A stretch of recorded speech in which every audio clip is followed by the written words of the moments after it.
ঝড়ের মধ্যে মানুষ বাঁচে না, মানুষের জ্বালার আমি বাঁচি না।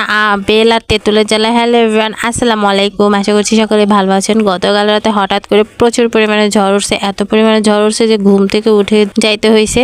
আর এদিকে ঘুম থেকে ওঠা যেমন তেমন এসে দেখি মানে পুরো বাড়িঘর লন্ডভন্ড হয়ে গেছে, এমনকি আমাদের ঘরের অবস্থাও প্রচুর খারাপ হয়ে গেছে। এদিক থেকে ওদিক থেকে টিন মিন উড়ে টুড়ে চলে আসছে। বিশাল খারাপ অবস্থা হয়ে গেছিল আর কি।